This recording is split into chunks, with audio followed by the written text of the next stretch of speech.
this way.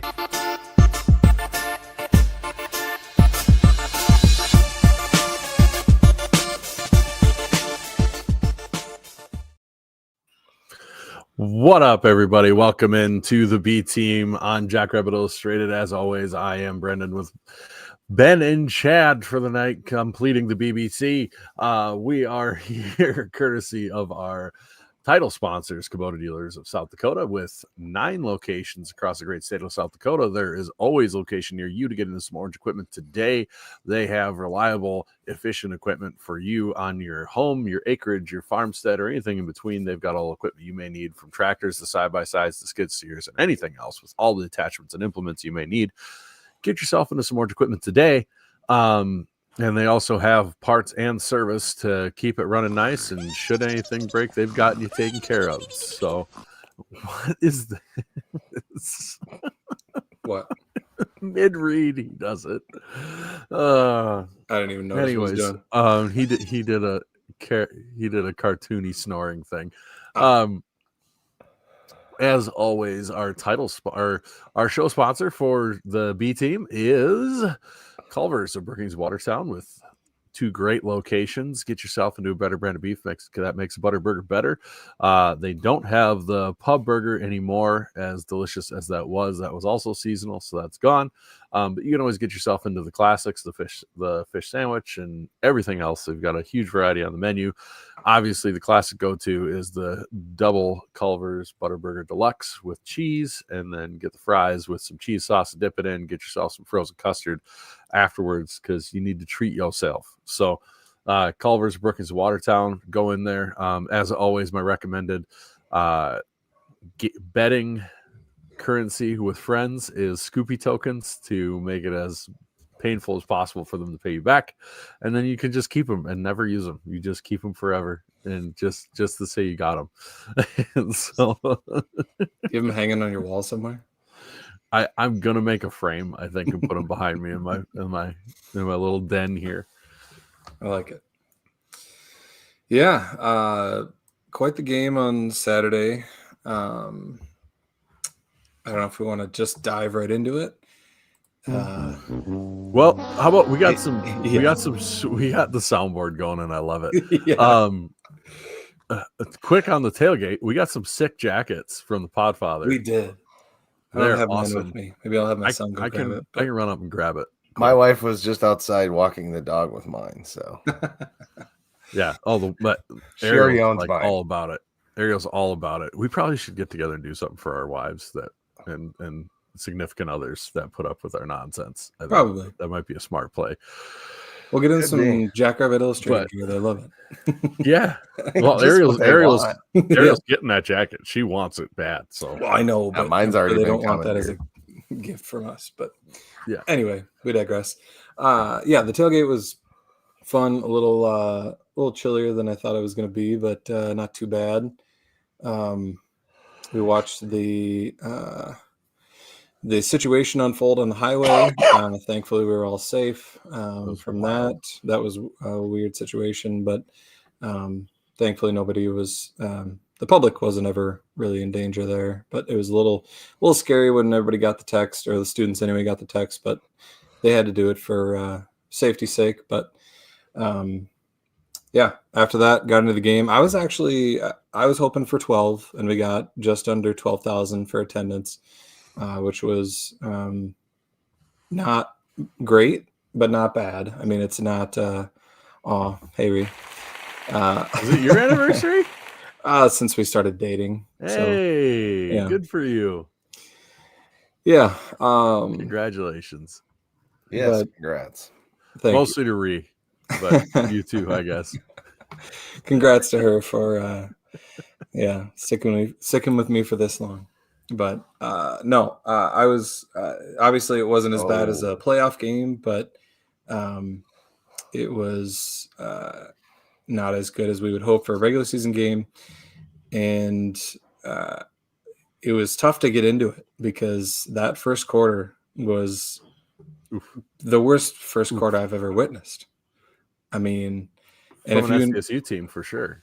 Oh yeah, and yeah, just a really weird situations that like you usually only see one of those things happen per game, and they just kept happening.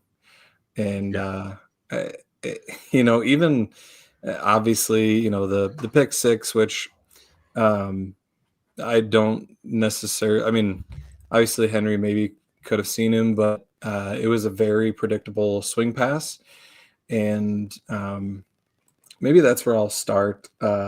A little bit of a rant, I guess, is our third down calls are just atrocious. And between the swing pass and how many times did we have third and long and we called a QB draw? And I get that, the analytics are, oh, well, if it's 3rd and 7, let's get 5 yards and then we can go for it on 4th and 2. I don't know. I hate it. I do not like the third down QB draw. Maybe if you mix it in once a game just to throw people off and say, so they don't see it coming. But man, it feels like defenses just know what we're doing a lot of the time. And really the only success we had was spreading the ball out and just throwing it downfield. So that's my quick rant here is just our third down calls are not good right now. And just the overall predictability of the offense prior to us opening it up after being down 35-0. I hate it at this point. Yeah.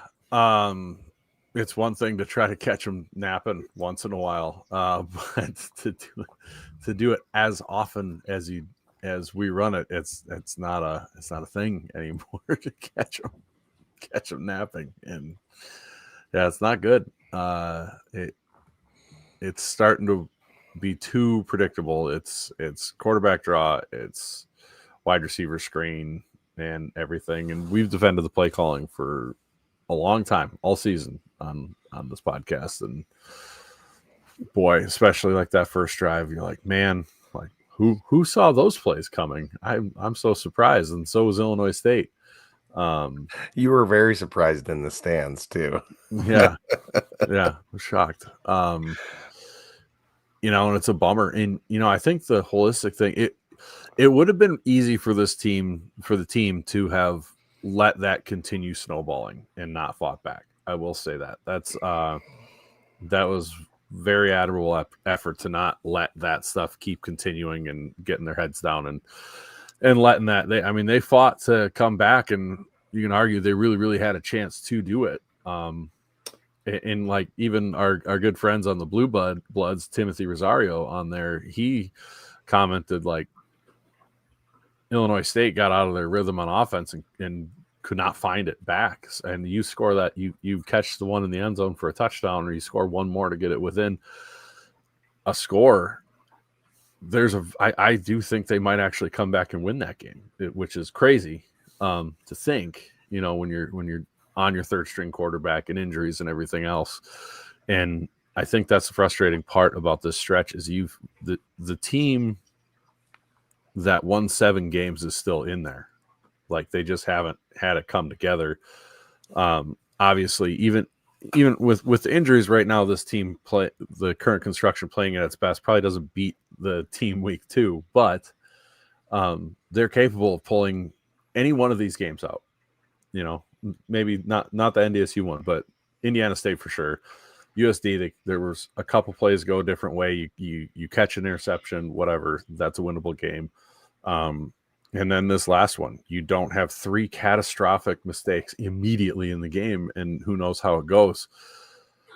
But just continually doing things that shoot ourselves in the foot, dropping passes that would have won the game, just mental errors, dropping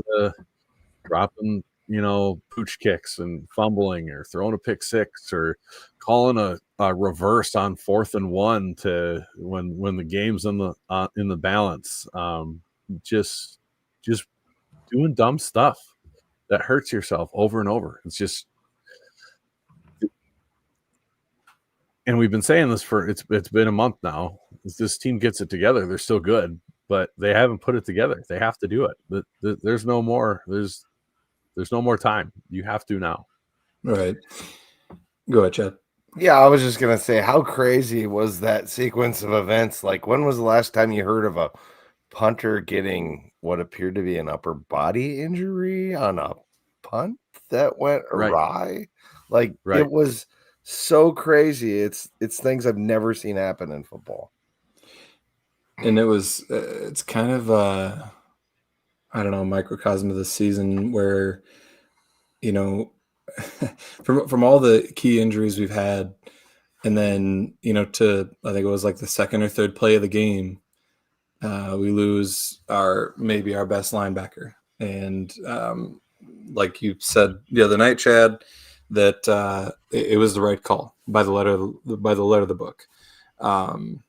You can disagree with the book, but the book is what it is. And so, you know, when that happens, that just we already have lost so many key players. And then the second play of the game, you lose one of your key defensive players. And then, like the first punt of the game, you lose your punter. And so now Who's an you're All-American? probably like- All-American punter. Yeah. And it's just like, how many things are going to go wrong this season? And just these weird, you know, the fair catch thing, you know, dropping the ball on the kickoff, and just these weird things that keep happening. And we're not deep enough to still be good enough to overcome these things when they happen. Right. And that's the reality of it. Is that, you know, in other years we're deep enough where if we lose some guys, we got guys that are ready to go.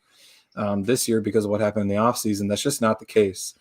And I think we're seeing that, and I think we're seeing that it's really, really hard to get transfers on the same page and get the culture ingrained in them. I think we're seeing some of that at this point of the season where you know, we've seen it with a lot of other teams. When you bring in a lot of transfers, it's really, really hard. And I think we're seeing some of that. And it just seems like at times the team's not on the same page. Mhm. And I think I don't know if you can attribute those things, that what I'm talking about, to the offensive line, but man, they've been, I'll say it, disappointing in the run game for sure. And obviously, you know, it's partially the running backs, but it's partially the tight ends. But in my opinion, and maybe it's scheme based, I don't know, but it's just the running game just has not been reliable enough. And that makes things really, really difficult. You have more 3-and-outs that way. You end up behind that way. Your playbook is limited that way. And it's just been a big factor in us not getting things going on offense this year. Yeah. And I mean, the other thing you didn't mention is the Hogs have not been up to the standard. They're not terrible. They're not bad, but they're not up to the bar that's been set for an SDSU offensive line. And that was the group that coming into this season, we were like, well, that's a strength. We're bringing we have all these guys back. We have all these guys who have experience. And then, you know, you got Willenbring at center. But replacing one, you're going to have to replace the center eventually. So they don't have indefinite, you know, eligibility. Although some players, it feels like they do. But you know, that was what you felt was going to be the strength of this team, and they've been fine, but they haven't been to the level they need to be. And I think overall, Raphael Gale, he's a Montana State fan. He said, "I'm just amazed SDSU doesn't make mistakes," and that's been a hallmark of SDSU forever. That SDSU doesn't beat themselves; they make you have to beat them. And this year, in these last 4 games, we've beat ourselves multiple times. You know, for sure, the Indiana State game and the Illinois State game. Just, yeah, it's just mistake prone. And I think that just shows what happens when, like you said, Ben, you got to bring in so many transfers. I pushed back on Zach McKinnell on the Late Show a little bit, who hopefully I'm hoping that maybe we can get him on this week on one of the shows. That'd be fun. But because he's a super sharp guy. Maybe not this show. It's kind of late in the game, but maybe scared money don't make money, or we do a playoff prognostication thing in the field for the late night show. But he said USD lost as many players, and I was like, no way. But Zach's super sharp, so I'm like, well, maybe I wasn't paying attention. 46% of the roster was gone from last year. At the almost start 50% at the start of this year. And then take away the guys that got hurt. Right. Now you have the people the guys who got hurt and everything else, on top of it. When you're replacing, you have to replace. You went from 110 guys on the roster down to 62. And the ones that left weren't depth pieces. Yeah. They were starters. So, and beyond future starters. Yeah. And we've talked about depth a lot, and, transfers and getting everybody to gel and everything. And I think the top line guys did, but now the part with depth that I don't know, maybe we talk about enough, is you have guys getting on the field ahead of schedule of where they're supposed to be. You got guys probably a year ahead of when they should be on the field. So now that game's moving 1,000 miles an hour for those guys, and having them be consistent can be a difficult thing, just because they weren't meant to be playing yet, and they are. And next man up is a thing, absolutely, but you can say next man up, but eventually, like it causes issues, and I think that's been a problem. Part of the issue with finding consistency overall. And when that happens, you need your big guns to step up, who are still there. You need Alex Bullock, you need Graham Goring, you need Juice, you need the O-line. You need turnovers by the defense, and those things haven't been happening right now. And if you're hearing any background noise on my mic, I apologize. I've got Xena on her baby monitor's up, and she's asleep, but she's bashing her head into the side of the crib and then sucking her finger crazy loud. But I gotta have the volume on so I can see if she wakes up.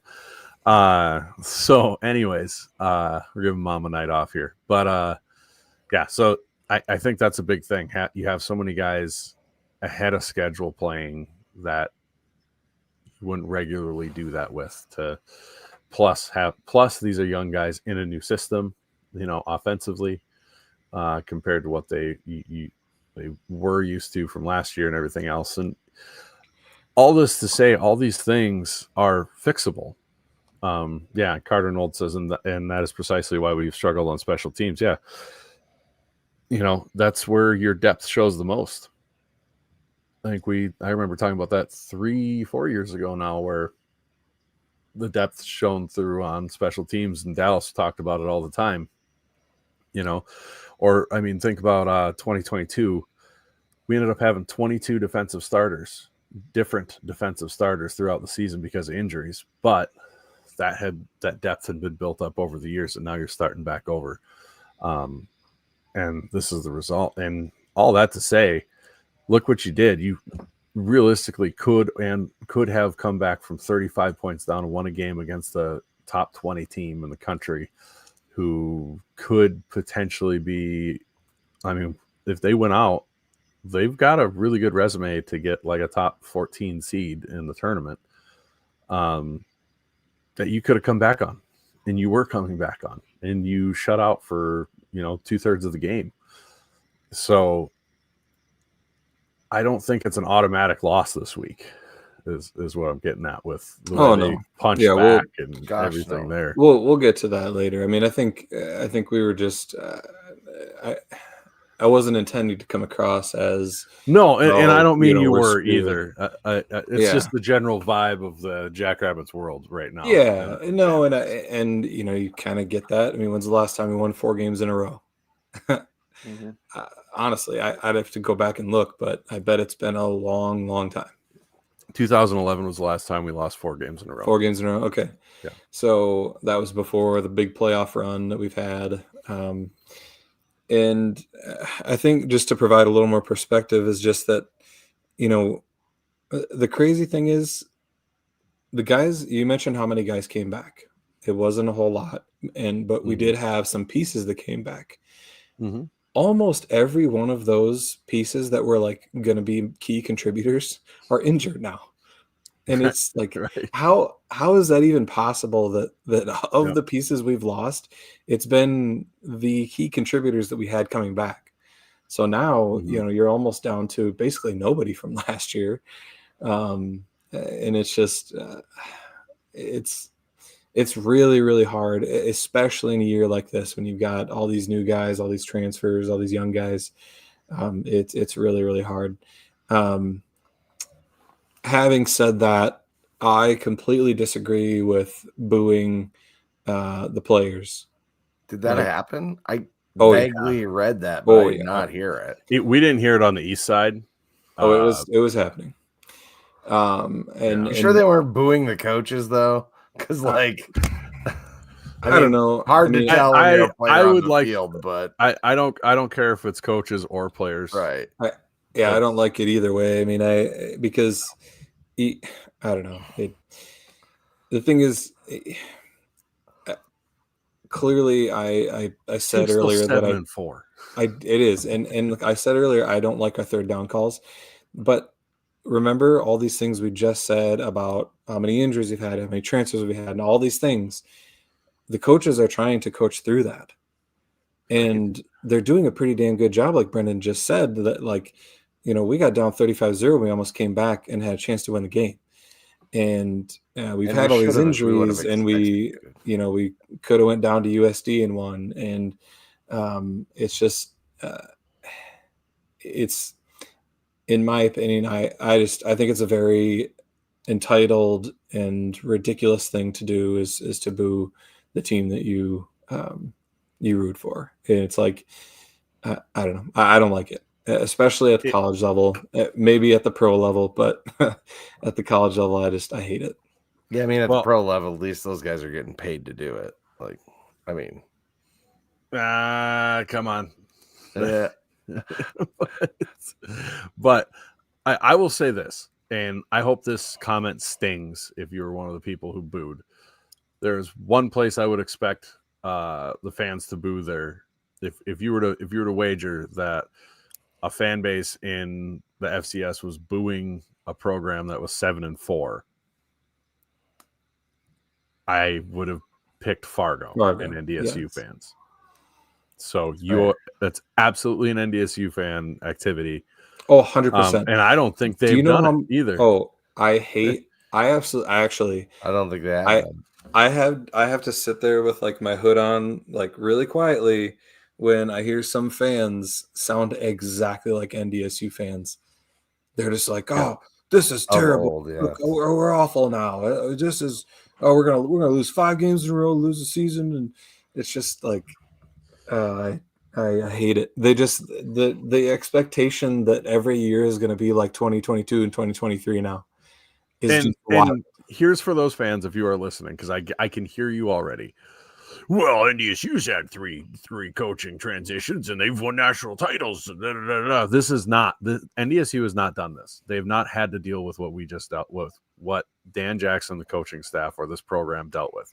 They did not have 28 players alone transfer, plus 14 recruits leave, plus every single member of the coaching staff, support staff, all of it gone, ripped to the studs. That has not happened in Fargo. That is not the same.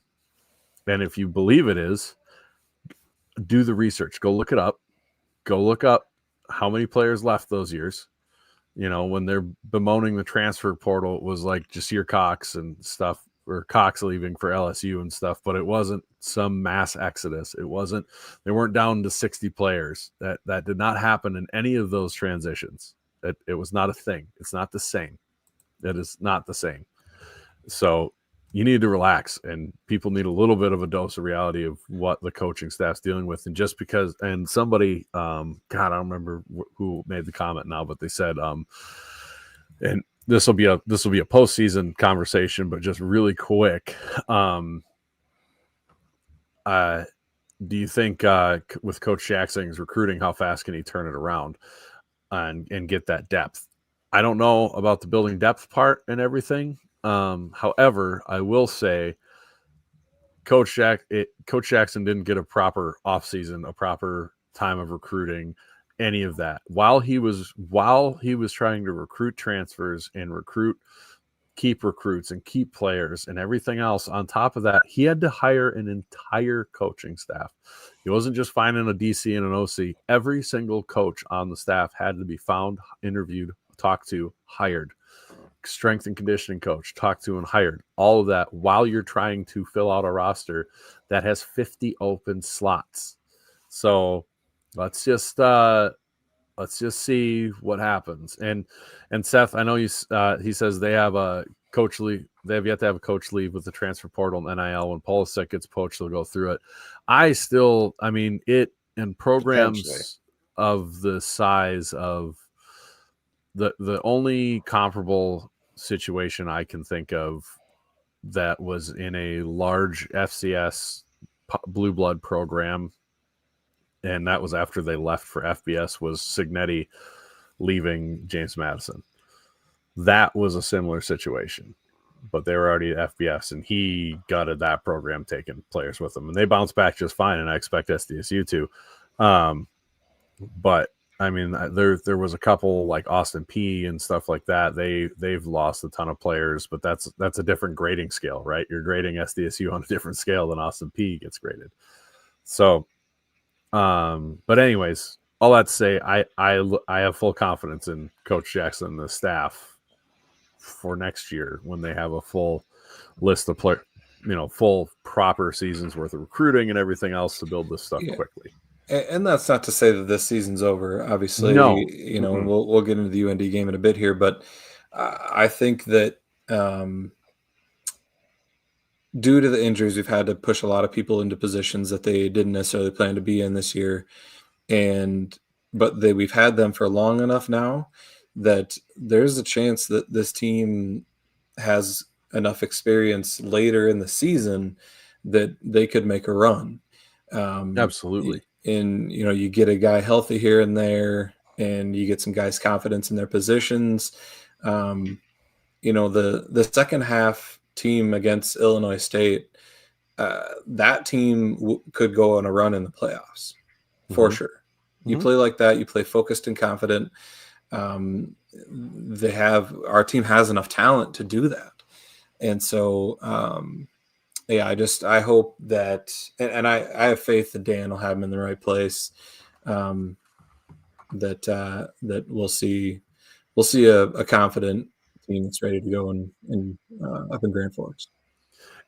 And just one quick thing before we get into the rest of that, we should probably mention Cubbies, but I've had and as much as we tease NDSU fans for being who they are, there's plenty of them who are great rational fans, and I've had plenty of them that are my friends. So when we're talking about our fans acting like NDSU fans, we're talking about the ones that is generally thought of when we talk about NDSU fans. But I have had a couple of them reach out to me and say like, hey, that are really impressed with the job that Dan Jackson's done this season, to even have us in this position. Quickly, this is brought to you, or this segment's presented by Cubby Sports Bar and Grill Brookings. They've got roughly 30,000 TVs in there, so you can watch the game. If you're not on the bus trip that our number one man, Jim Poppin, put together, if you didn't get tickets for that, and you're going to be in the Brookings area, the place to watch, it's going to be Cubby Sports Bar and Grill. They are the place to catch Jackrabbit athletics of any type. Head down to Cubby Sports Bar and Grill, get yourself a good beer, some Chislik nachos, kick your feet up, get a jacked up game day burger, and cheer the Jacks on with a ton of Jacks fans at a sports bar that is used to that sort of influx on a away game in day. Will give you great service, great food, great beer the whole time that you're there, and have a great time as we all cheer on the Jacks, and hopefully they pull out a win, and then the whole mantra changes. So go down to Cubby Sports Bar and Grill. Matt, I don't know. I mean, unless I'm not aware of a bunch of extra stuff NDSU is doing, but they do have the Jacked NIL, and I've seen quite a bit of stuff on it. So go ahead.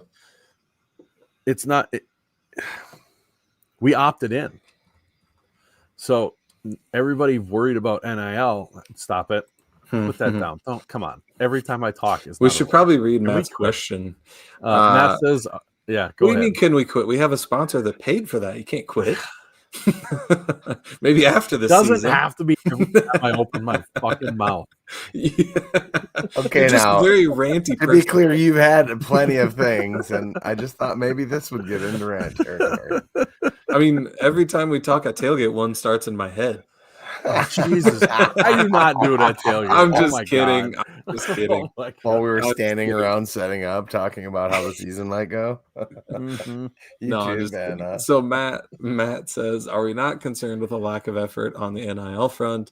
Love it or hate it, it's here, and just don't see anything on it. Meanwhile, NDSU is all over it. I will say this: NDSU's NIL was run much, much better. We opted in now, and if you aren't aware, opting in means the schools can pay the players directly. It does not have to be through an NIL collective. That's why it's the same thing as what the Big Ten schools have done. Now, NIL still exists, absolutely.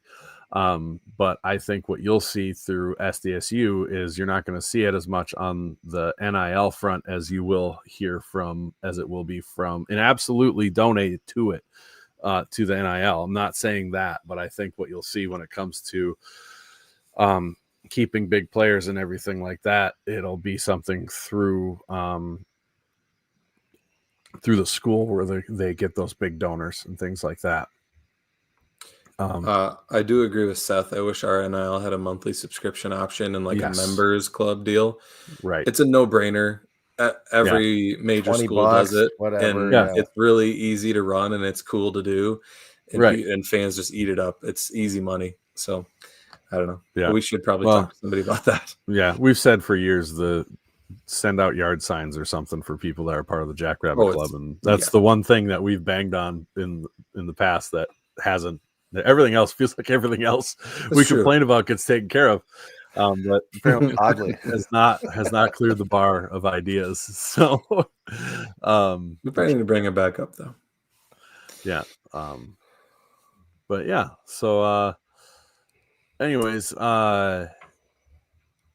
this season, because there's a lot of conversation right now about next season. It's not over. No. Holy crap, folks! Like, this ain't done. Right. I agree.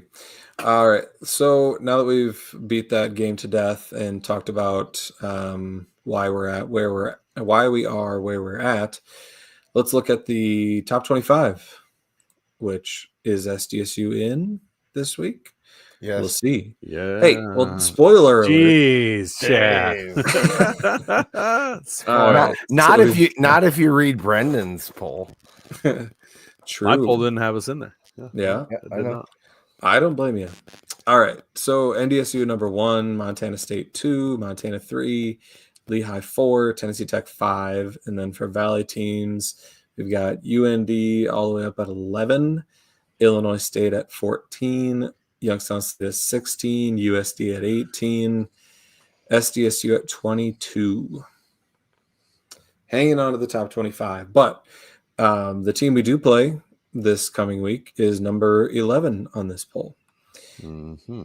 And it's a huge opportunity. I think that anything on the overall landscape before we dive into the UND game.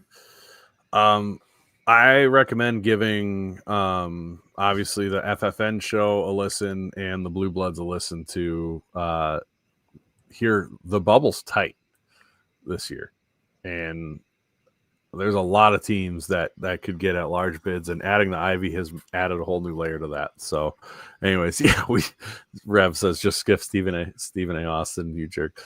Stephen F. Get out of here. What are you doing? No, he's making a joke because the FCS account put Stephen A. Austin on the my God. because of course they did. Stephen A. They're Smith, the most professional and the ones that we rely on for Stanley and all sorts of things. Right. No, that wasn't it the I didn't Opta see one? that. No, just Stanley's. I think it was the NCAA FCS one. Rev's gonna have to. I still think we should have a crazy Craig segment. That'd be hilarious. have him rant about the red shirt, about us using the red shirt. Somebody's gonna have to try to nail the it was the Craig Haley NCAA voice. FCS coaches poll post is the Stephen A. Austin ACA. Yeah. But, we don't show our votes because the berating that happens to me. I wouldn't want to expose my voters to that. That's it's just too much. I mean, easy, Craig.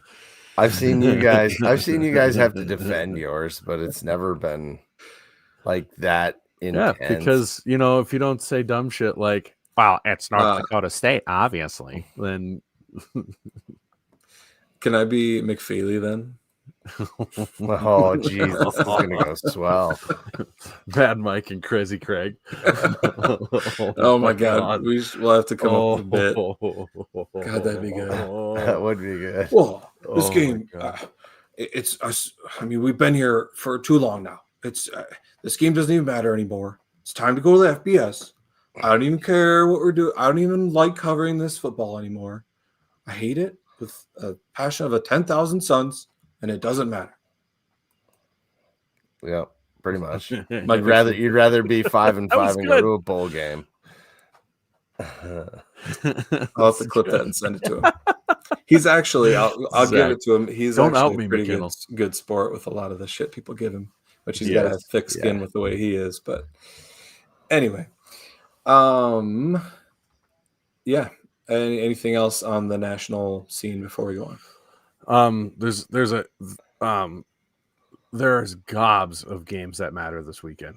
It's you can throw a rock and hit a game that matters for the playoffs. You're going to really want to pay attention to Tennessee Martin versus Tennessee Tech. That's huge for stealing a bid. Southeastern Louisiana versus Nichols will be big. Then the Causeway Classic with UC Davis and Sac State, that'll be a big game because if Sac State somehow pulls the upset over Davis, now Davis is at 7-4 and Sac State's probably in. And Davis is really puckered. Harvard Yale is huge because if Yale wins that game, they win the Ivy, so that steals, and then Harvard will absolutely get an at-large bid, so that steals an at-large bid as well. If you're in I hope SDSU will make it if they're the 7-5 crowd. You don't want that.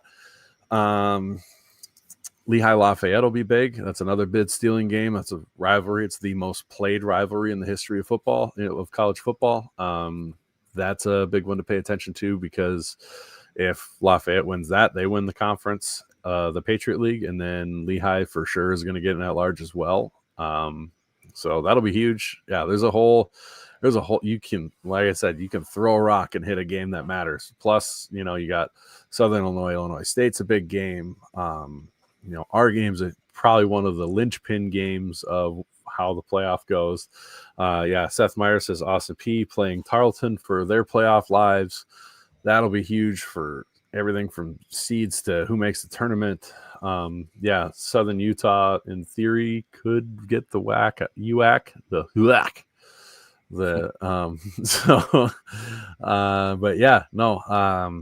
Tons and tons and tons of games.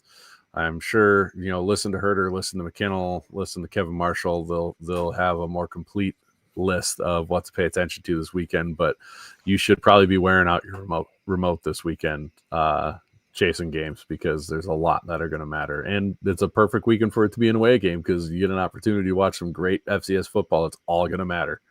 Yeah. This, for the crowd that says the regular season doesn't count as much when you have so many playoffs, you're an idiot. Yeah. If this was a 4-team bracket, there would be like 3 games that mattered. Or for the crowd that's like, oh, it's so watered down. Like, we know NDSU is going to win. Okay. It's fine. Yeah, I mean, it's entertaining along the way, man. you know what? My thing for those people is, and you could start the timer on this one, chat. If you're one of those, well, there's no good teams and NDSU is going to win, and it's just the Montanas and the Dakota States. You're not a college football fan. You are a power conference fan, and all you want to watch are the biggest names, and that's all you are. And that's fine. You can be that person, but don't come at me. It's like saying I love music and then you like 3 bands. Like, no, you don't love music. You love those 3 bands and that's it. One of them's Coldplay and the other one's Nickelback. You don't know music. Right. So don't give me this, the subdivision sucks. Like, this is the most exciting bubble we've had in years. The most exciting. And sure, could there be a bunch of teams that lose and it becomes really elementary? Sure, but boy, I don't think you can look at anybody below 10 and say that they're a lock to beat anybody that makes this field. Even Duquesne will be able to upset somebody if they win the NEC, which I think that's another game to pay attention to, is Duquesne's game. This is a great year. It's really exciting to have so many different teams, different teams that you're not used to making the playoffs with great records, 9-10 win seasons that are on the bubble.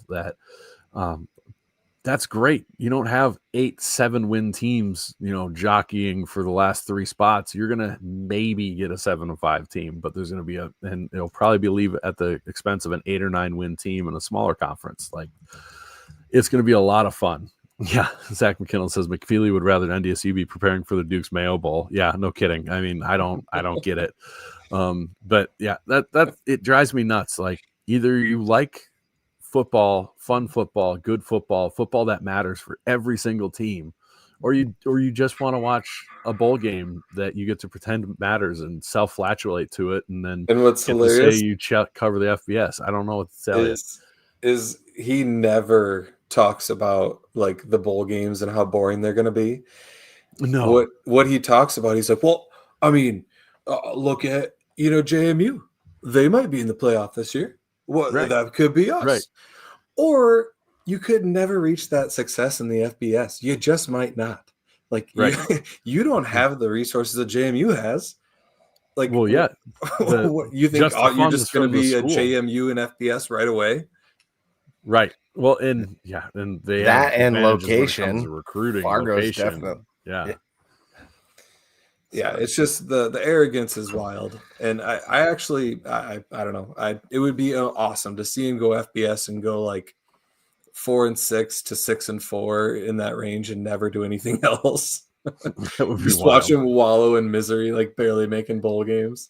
It would suck to lose the marker game. And I would never want to lose the marker game. This is much more just to see McFeely like burn. Squirm. But I did. Raphael Gale said we didn't bring up the brawl game. We all know the brawl's a big thing for where that kind of might doesn't get need seeded, to be but that's he was not talking about that at that time. So right. Yeah, I was talking about bubble teams. That's not for bubble teams. That's for who gets the 2 or 3 seed. Zach says it. Zach says it right here. We didn't miss it. Fargo Dome's going to be empty as hell on a Tuesday night when NDSU plays Ball State. G5 is not that much of an upgrade over FCS. I really do want to see us get the ball sack contest. That would be that'd be fantastic. Well, we lost poop in Major League Baseball, so we got to get ball sack. There you go. So and that's all to say, like, none of us are like massively anti FBS, but I like the FBS no matter what is insane. Like, really, you're more excited for Kennesaw State on a Tuesday? Yeah, that on top of like poo-pooing the FCS the whole time. You're still in that whole bid. Like, I wonder why people don't go to games up there anymore after their media tells them that it's not worth going to for years. Right? This is boring. Could have an effect. Yeah. So anyway, it's shaping up to be a really, really fun weekend in the FCS. And if you love FCS ball, this is going to be almost as good as the first round of playoffs if you are paying attention and look it up.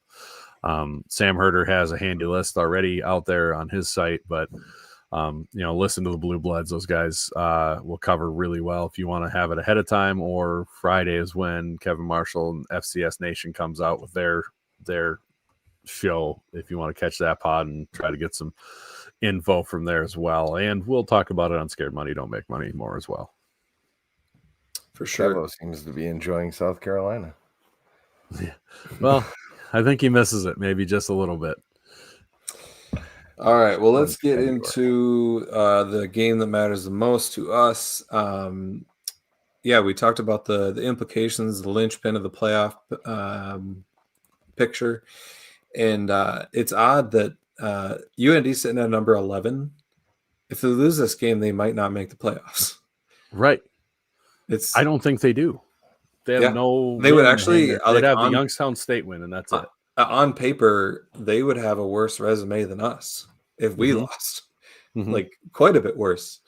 And it's just weird to think that a team ranked 11th is in that position. But it's a wacky year in the FCS. That's how razor thin the bubble is this year. That's what I'm like, saying. Yeah. If we win, we could go from not being in the playoffs to 14, 15 seed. If you look at the on paper thing comes into play there now, and now it's, I mean, boy, that resume lines up really nicely against any 8 and 14, any single one of them. That the margin for error is right there right now. Right. And really, I mean, say. Oh my God, we got the UND fan in here. Worse resume than SDSU. You all lost to Indiana State. Yeah, but we beat teams with numbers in front of their names. What did you guys do? True. Both things are true. One of them was a single-digit number on the road. What did you do on the road? And did you choke that game away? I mean, they had the opportunity to win. That would have probably gave you a better resume if you wouldn't have let that one slip through your fingers. Did that happen a lot this year? Have you done that a lot? Is that a problem that is recurring for you guys? Or I'm just asking for a friend. I feel like if they win that one and we play them this week, it doesn't matter whether they win or lose. So there you go. Right. More you know. That's a fact. Yeah. And not to be, you never want to celebrate a loss, obviously, but if you play out the scenario, we win this game, and then you start looking at our resumes, and the losses that we have would be to number 1 NDSU and Illinois State, probably going to be a playoff team. USD, probably going to be a playoff team.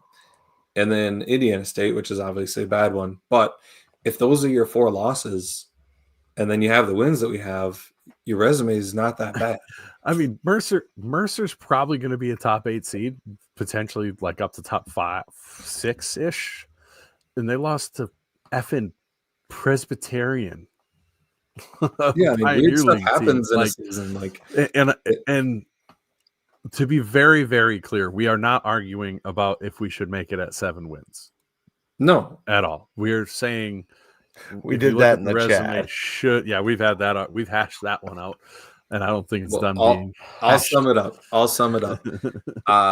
The Kenkel model says that our resume should, based on our resume, we should be in. The humans that run the playoff committee will not think that way. They shouldn't. I wouldn't reject the bid, but I also wouldn't be like fighting tooth and nail defending it against people who were mad if we got in with 7 losses. Right. Exactly. Yeah. Anyway. Well, so Gavin, I'm feeling spicy tonight. Gavin Bowman says 14 total points of losses. I'm not saying we've had a great season by any means, but we do, and we have to win this game too.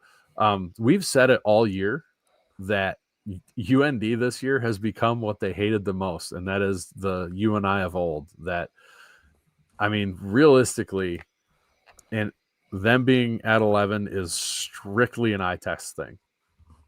Because they've got the one good win, and then you look at the number of losses, they've looked really good. And I'm not saying that they're not really good. I have them ranked I don't have SDSU ranked, and I have UND ranked around that 11-12 range. But they're absolutely the UNI of what they used to be, of what UNI used to be, where they played a bunch of really good teams close, but they lost them in the fourth quarter. And UND has taken, as Dustin says, UND is now the king of almost. They've taken the crown from UNI, and they're the king of almost. And absolutely, they should be favored in this game. I'm not saying that either. It's just the same way we're annoyed that a segment of our fan base is becoming like NDSU fans. Yeah, I find it equally as funny to see that UNI or UND has become what they hated about UNI. It's a little bit funny to me. Yeah, it is. But obviously, and Gavin now admits, yes, this is winner in, loser out, and it's. I really think it is, and it's fun that it's came to this. Obviously, when we were sitting at 7-0, we would have never, in our wildest Never dreamed. imagination, thought No. that we'd be sitting at 7-4 and staring down the barrel of potentially 7-5. But here we are, and wild things have happened this season, just with injuries and everything, and balls bouncing the way they shouldn't, and it is what it is. But we got the team we got, and I like what we saw in the second half against Illinois State.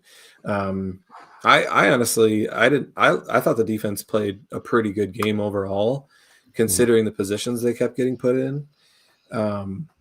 When they were given a chance to defend a full field, it was they gave up outside of the first drive. I don't think they gave up another one after that, did they? I think the rest were short fields. Yeah. Yep. And by the way, I did want to mention Illinois State. Number one, I'd like to credit Brock Spack. He was aggressive. Like when things were going wrong for us, he stepped on the throat. He's like, I see an opportunity. I'm taking it. Trick plays, he could have like kicked a field goal and be like, haha, we're up 10 now, And but he did, man, he was like, yeah. I was impressed with the way he coached. And then Daniel Sopkowitz, that dude is really, really good at football. Wanted to credit him. And then obviously I think Rittenhouse played a decent game too. So and forgot to do that.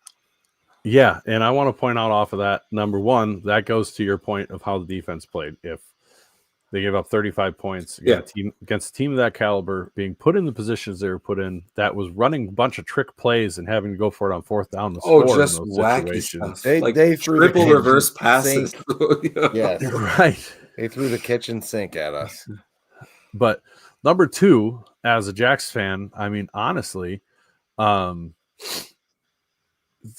that should, in a weird way, that should give you some confidence, because Brock Spack is not a dumb coach. He's a very smart coach, and he coached that game like you're in the Dragon's Lair and you have to win, and you don't win by not scoring touchdowns, and that's how he coached that game with those trick play calls and everything else. And he didn't do that because he saw a bad team on film coming in. That is a show of respect of what he was concerned about happening, which, by the way, almost happened anyways. And worried about SDSU coming back still, even with how the last 4 games have gone and everything. He was not willing to risk just kicking field goals and being happy, because he did not have the confidence that they were just that much better of a team and able to do that. And I think that does show you that despite results, that this is still a good team. Like they're not Indiana State, even though we lost to them. Yeah, I mean the only issue with the defense was a lack of focus, I think, on some plays, and a lack of judgment, with the targeting thing. But other than that, the defense played really well. And then the offense, I really like what Jack Henry's doing. I mean, he's a baller. Like he's a gamer. You can tell he's got that in him. He's a dog, however you want to say it. And some of the throws he's making, just high level, honestly. Yeah. And I'll be the first to say it. I'm surprised to see how much arm talent he has. He was never be able to show that ever, which is the weirdest thing, that like a quarterback doing it at this level has never shown that before. Usually they would have shown it off in high school, but Del Rapids does not run that offense. Right. And so he didn't throw the ball barely at all. Like he had 5 touchdowns in the state championship game, but that was not normal even for that season. And so it's been really, really cool to see his very, very quick development. I think he's playing really, really good football right now. He is. He's really coming into his own. He's really, you can see, comfortable now in his own skin. With how he's playing, I can't believe I'm saying this. I'm not fully agreeing with you, Garrett. Before you jump on and go, haha, I told you, up tempo air raid. We're not. No. But this goes back to tailgate discussions. I feel like this was before that happened, before the tailgate. After the USD game, he had commented. That goes all the way back to after that. But I will say this. I think I know Coach Jackson in his interview with John Gaskin said we are always going to be a run first and good defense team, but I think you gotta let Henry sling it around. Man, with how he's looked in, whether it's a 2-minute situation before half or the end of game situations, or the whole game against Illinois State being down 35-0, right. You just can't deny it that offense is good. Yeah. Like, it's hard to stop. Yep. And I think you can build off of that and make that your primary thing. And now you're doing things to complement that. That can be a successful offense. It's not the offense we ran at the start of the year, but maybe it's what this set of talent does well. And maybe that's what we should do. Average like 1.9 yards a carry against Illinois State. Throw the ball. Yeah. And hear me out. The run game doing what it's doing. How about let's go run some power? Let's forget the zone stuff that we've just been pushing down our throats all year, and it hasn't worked very well. Maybe we need to realize that with the set of talent we got, the power run game is the option. I mean, look at what they did against Youngstown State when they used it. Mm-hmm. And we haven't seen it since then, which to me is it's honestly, I don't know. It's a bit negligent, in my opinion, that we haven't made a bigger change in the run game than we have based on how bad it's looked. I'll say that. Yeah, you've got to definition insanity is doing the same thing over and over again and expecting different results, right? At some point, that's what we wanted was run the ball. Jim says run the damn ball with Josiah Johnson. But run it on a power run, not a zone read. Right. Right. And I think part of the issue is, though, with a young quarterback in, I mean, Dan came out and said that teams are going to game plan us different with Henry as the quarterback than Chase Mason. Duh. I mean, all these coaches keep saying, well, we're scheming for Chase Mason, and it won't be any different for the backup. Okay. I bet North Dakota. Yeah. I bet. Sorry. I think you need to throw to open up the run game a little bit because they're just playing the run game and daring you to beat them with your third string redshirt freshman quarterback. That's what they want you to do. Try to beat us with them, and you're going to have to prove to them that you can do it. UND's defense is too damn good to try to be stubborn and slam the ball down their throat over and over again. NDSU's offense couldn't do that with Cole freaking Payton. This run game ain't doing it. I'll be upset if that's the game plan we go in there with. Right. You got to. I think Chris Howard's got a good point here. He just points out we need more bubble screens. Need more bubble screens. Yeah, maybe a swing pass here and there. Right. Just hang me by my toenails already. But I think you're going to need to do something. Something to back those backers up and make those safeties think before they just run downhill every play. They may not be blitzing every play, but they're coming downhill every play, and that is hard to run against. I mean, eventually when we had Mason McCormick in the gang, eventually we'd crack those games open, but it wasn't immediately. Like it took some effort, and we had NFL running backs behind him. So sorry, Raphael, I'm just here to help, buddy. I do. Sorry, Chad. I was just. That's all right. Zach Larson says, hope Blair can help with the running game if he plays. I mean, I've been excited to see Corey Blair come back ever since we see him. We saw him do what he can do. He could definitely He could I'm definitely. sorry, I can't keep it. Sorry. Chad was laughing at Seth Meyers' comment. This is going to call a tunnel screen on the first play just to troll us. Tunnel screen happens. Yeah. And then we get a message request on Twitter. Especially when it you goes for a freaking touchdown. dicks. Then we're going to have to eat all sorts of shit. Yeah, that'll be the thing. It'll go for a touchdown. Look, hey, you know what? One I'm thing fine we're with very it. happy to be. We're happy to be wrong. We'd be happy to be proven wrong. I think Yeah. every one of us would come on here and be like, yeah, glad to be an idiot. For I sure. don't think it'd be the first time for me. I don't know about you guys, but Somebody mentioned, Randy Jacobs mentioned if they complete a few of those dump passes to the tight end, other things should open up. 100%.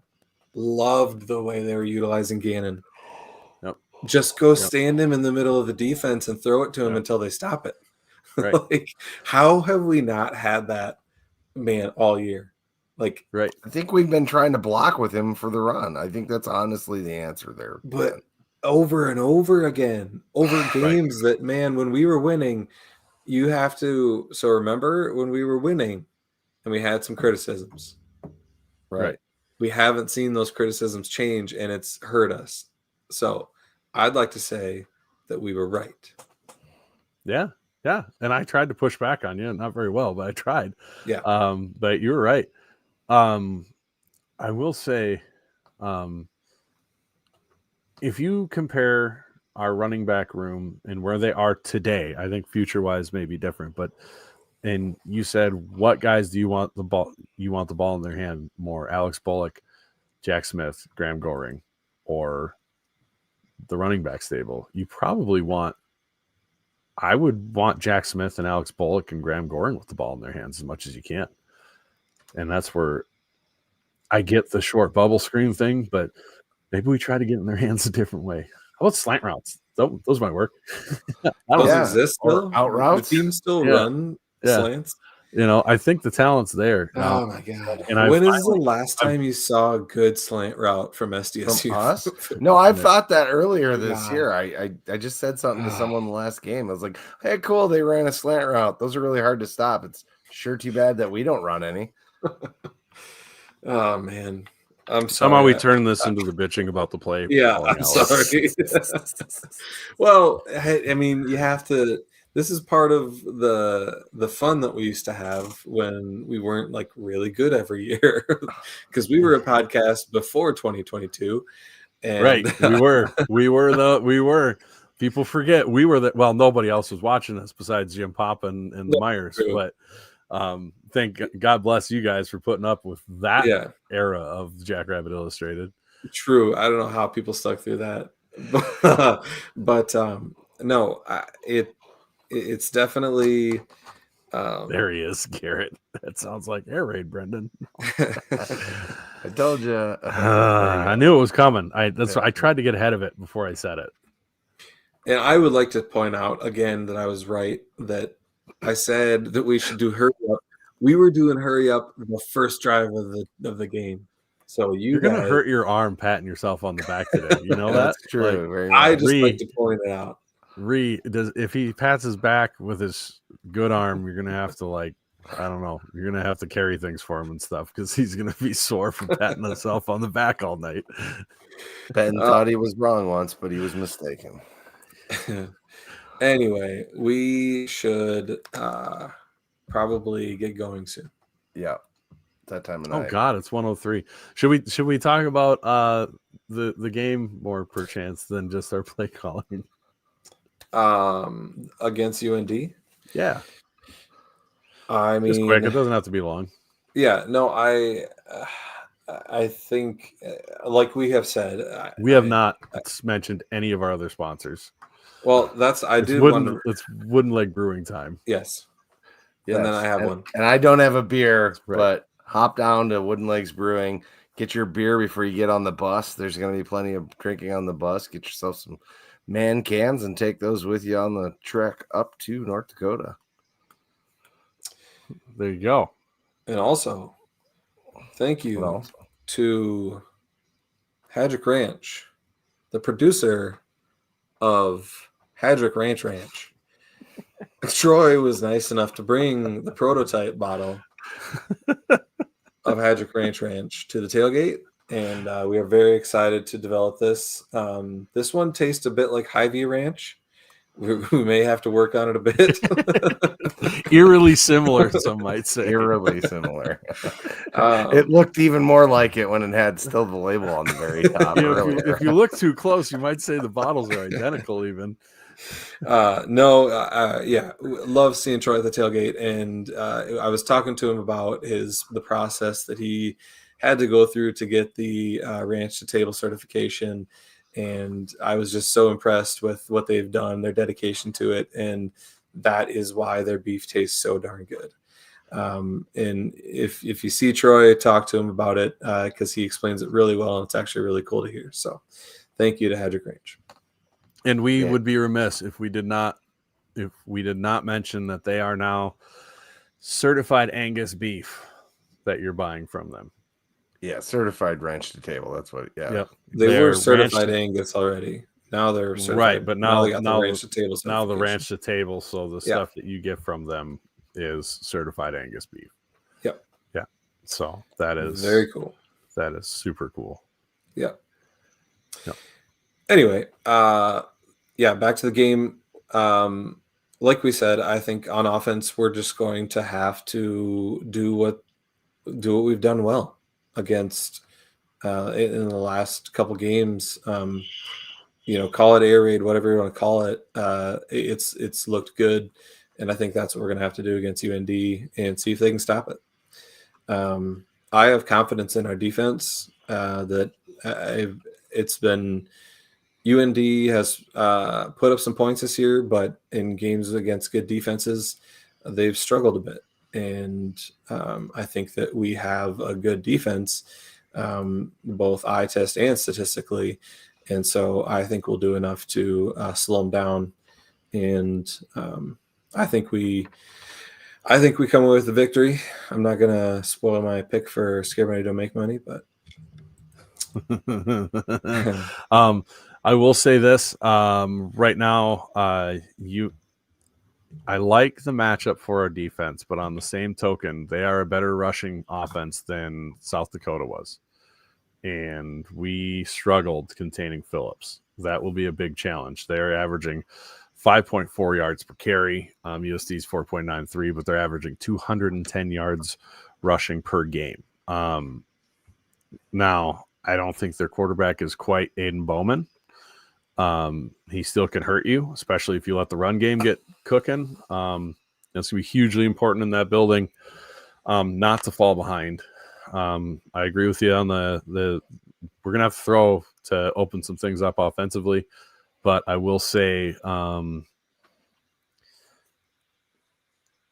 Borg brought up on the late night show that it might be good that it's a road game because this team's had its best performances on the road. And honestly, I mean, if you look at the resume, if they were to win this game, all their ranked games that they won would be on the road. It would be at Bozeman, at Youngstown, at Grand Forks, which, by the way, 3 tough places to win against ranked teams would be very impressive. And, I kind of wonder if that helps this team really lock in being on the road. But, boy, you can't go down 21 points in the first quarter against this defense.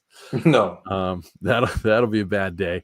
But yeah, I really think this team has all the talent in the world to make it happen. I think I don't see any way that if SDSU were to win that we run away with it. It's going to be a tight, hard fought game. Nobody's ran away with a game against UND, not even Kansas State.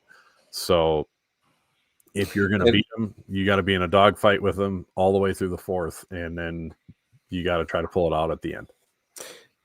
And what's interesting is that we haven't even really talked about, do we think Chase Mason's going to play or not, and how's that going to affect the game?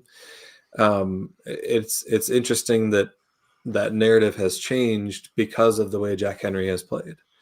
Right. That, obviously we would love it to see Chase Mason back out there, but it's not as much of a concern now that Jack Henry has played the way he has. And what do you got there? That's Stephen the new A. Austin. Stephen A. Austin Stephen A. logo Austin. that Rev Nice. sent me.